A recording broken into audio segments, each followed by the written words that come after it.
The sea pulled back. That's the detail survivors keep repeating. The ocean in front of their village simply retreated, exposing sand and reef that's normally underwater. And anyone who's grown up on that coastline knows exactly what that means, because it's the oldest warning sign nature gives before a tsunami arrives. People ran for the hills before a single siren sounded, and they were right too. A magnitude 7.7 earthquake had just ruptured beneath the Flores Sea, and in the hours that followed, at least 47 people would be confirmed dead, with officials warning that number was still climbing.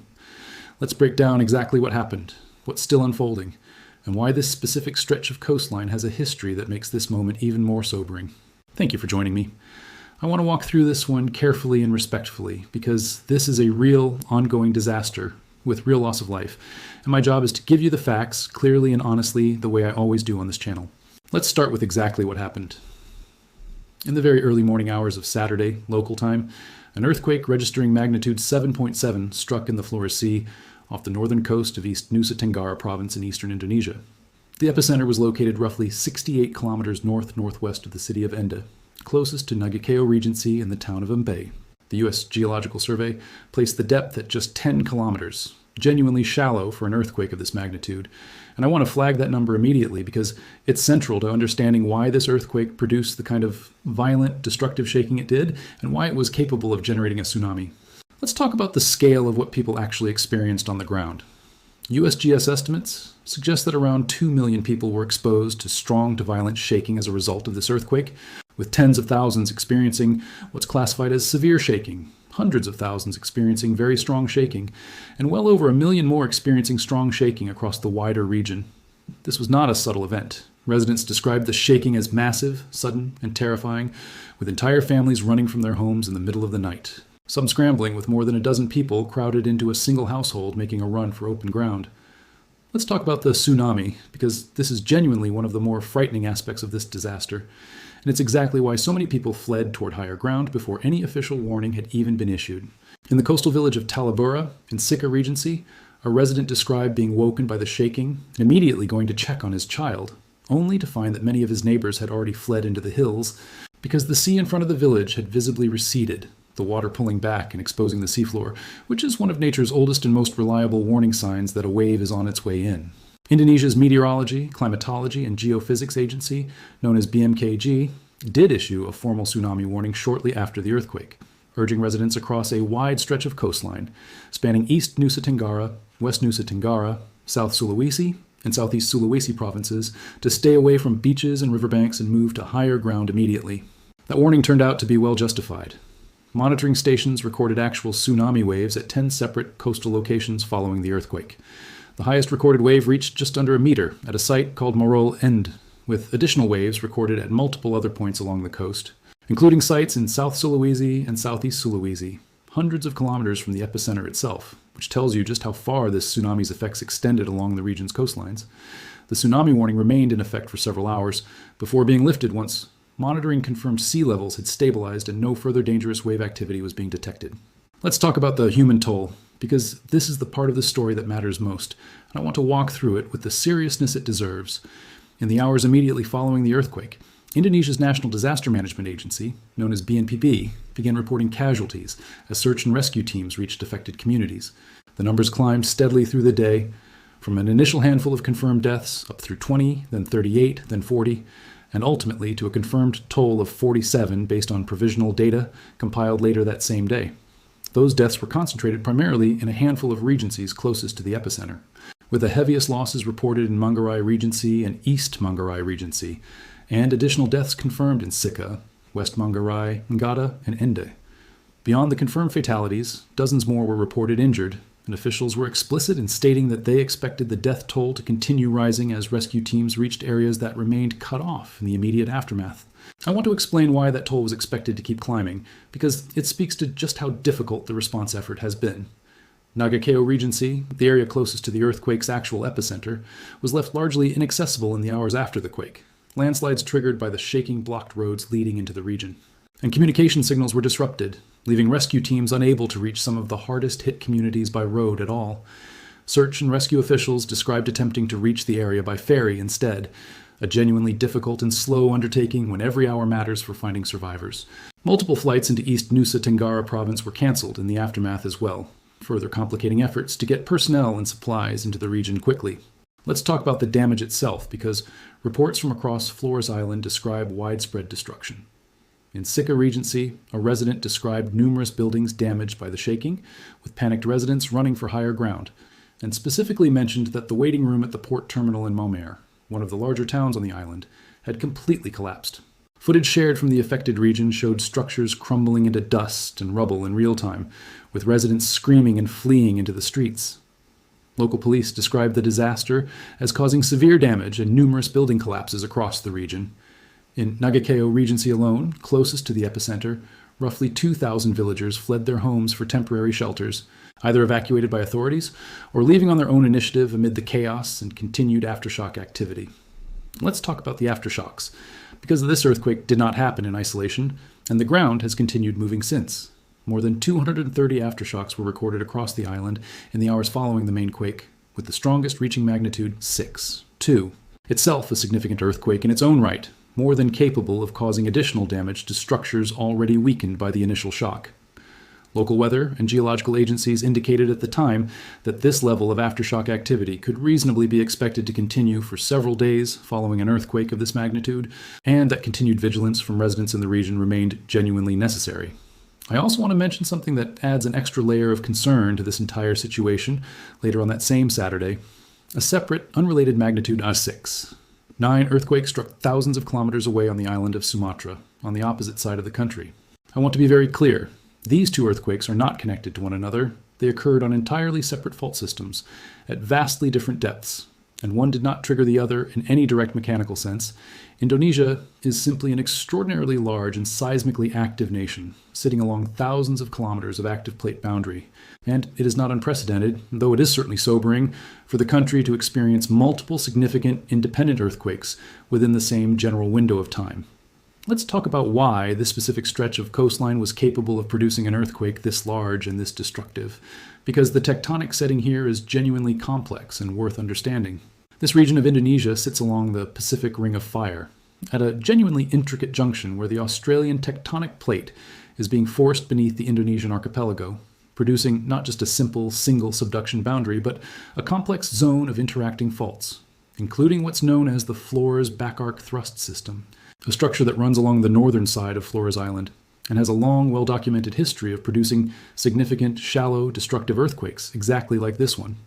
And I think it's important and genuinely sobering to talk about that history directly, because this is not the first time this exact stretch of coastline has faced a disaster like this. Back in December of 1992, an earthquake of the very same magnitude, 7, struck along this same general zone off Flores Island. That earthquake triggered a truly catastrophic tsunami, with wave heights reaching as high as 26 meters in some locations, and it killed somewhere between 2,000 and 2,500 people, with well over 1,000 more injured. That 1992 disaster remains one of the deadliest earthquake and tsunami events in Indonesia's modern history, and USGS specifically noted that this new earthquake struck within the same general seismic zone that produced that devastating 1992 event decades ago. I want to be very careful and precise about what that historical comparison does and does not tell us.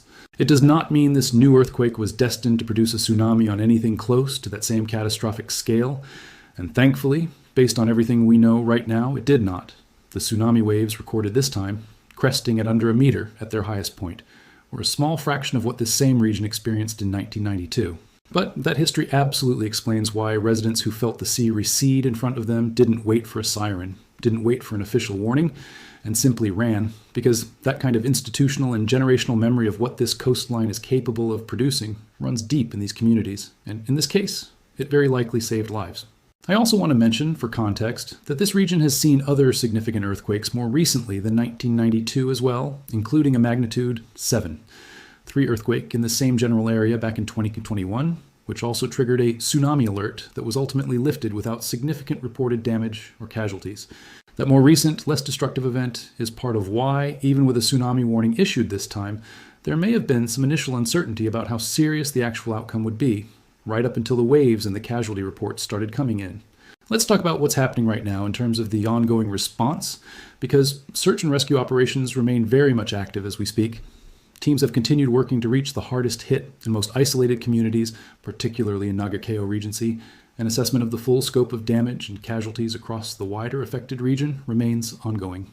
Indonesia's Disaster Management Agency has continued to caution that the death toll first reported in the hours after the earthquake likely does not represent the final total, and updates have continued to come in as access to isolated communities improves. I want to speak directly for a moment to anyone watching this who has friends, family, or connections in Flores or the broader East Nusa Tenggara region, because I know for some of you this isn't just a news story, this is personal. The uncertainty of waiting for word from people you care about after a disaster like this is genuinely one of the hardest things to sit with, and I want to acknowledge that directly. If you're in that position right now, please know that international support and coordination continues to flow into the region, and that search, rescue, and reunification efforts remain actively underway, even as we speak. Let's talk about what you can do if you want to help, because I think this matters in moments like this. If you're looking to support the recovery effort, I'd encourage giving through established, reputable international relief and disaster response organizations that are coordinating directly with Indonesian authorities, rather than unverified appeals that tend to circulate quickly on social media in the immediate aftermath of a disaster like this. When misinformation and unverified fundraising can spread just as fast as accurate information, let's talk safety for anyone currently in the affected region or anywhere along a similarly tsunami-prone coastline, because I think the lessons from this event apply broadly. If you ever feel strong or prolonged earthquake shaking while near a coastline, do not wait for an official tsunami warning before moving to higher ground. The shaking itself is the warning. And if you observe the ocean receding unusually far or unusually fast, treat that as an urgent, immediate signal to move inland and uphill right away. Once you're in a safe location, stay there until local officials confirm it's safe to return, since tsunami waves can arrive in multiple pulses over an extended period, and the first wave is not always the largest. In the aftermath, given the significant aftershock activity we've discussed, avoid entering any building with visible structural damage until it's been properly inspected, and remain alert for continued aftershocks, which, as we've covered, can persist for days following an earthquake of this scale. Let's zoom out for a moment and talk about why Indonesia, as a country, faces this kind of risk with the regularity that it does. This is a nation built across thousands of islands, sitting directly atop one of the most geologically active regions on the entire planet, the meeting point of multiple major tectonic plates, producing not just frequent earthquakes, but frequent significant volcanic activity as well. That reality shapes an enormous amount of how disaster preparedness, monitoring, and emergency response function across the country. BMKG's tsunami monitoring and warning infrastructure, the kind that issued and then lifted the warning we discussed today, exists specifically because of decades of hard-won experience with exactly this kind of disaster, including the devastating losses of 1992 and the far larger, globally significant 2004 Indian Ocean earthquake and tsunami that struck elsewhere in the country and killed hundreds of thousands of people across the wider region. That infrastructure, that institutional knowledge, and that community-level awareness, people recognizing a receding sea for what it is and running without waiting for a formal alert, is genuinely part of why this earthquake, tragic and significant as it is, did not become a repeat of the catastrophic scale of loss seen in 1992 along this same stretch of coastline. That's not meant to diminish the real grief and real loss facing the families of the 47 and likely more who died in this disaster. Every single one of those lives represents immeasurable loss for the people who loved them. But it is meant to acknowledge that preparedness, warning systems, and generational memory of past disasters genuinely do save lives, even when they can't prevent tragedy entirely. So let me bring this together and summarize what we've covered today. A magnitude 7.7 earthquake struck the Flores Sea off the northern coast of East Nusa Tenggara province in eastern Indonesia, at a shallow depth of around 10 kilometers, producing violent shaking felt by an estimated 2 million people and triggering a tsunami with waves recorded at 10 coastal sites, cresting at just under a meter at their highest point. At least 47 people have been confirmed dead, with officials warning that number is likely to rise further as rescue teams continue working to reach isolated communities cut off by landslides and disrupted communications, particularly in Nagekeo Regency near the epicenter. More than 230 aftershocks have followed, and this same general stretch of coastline carries the sobering historical memory of a comparable magnitude, 7.7 earthquake back in 1992, that produced a far more catastrophic tsunami, killing well over 2,000 people, a history that likely helped save lives this time as residents recognized the warning signs and fled before any official alert was even issued. This is an active, ongoing disaster, and I'll continue to bring you updates as the recovery effort develops, the same way I do with every major hazard on this channel. If you're anywhere in the affected region, please continue following guidance from BMKG and local officials. Remain alert for continued aftershocks, and please check on the people around you. If you're watching from elsewhere and have loved ones in the region, please reach out to them, and if you're able to support verified relief efforts, please consider doing so. Thank you so much for being here for this one. Please share it with anyone who needs accurate information right now and above everything else. Please keep the people of Flores in your thoughts. I'll see you in the next update.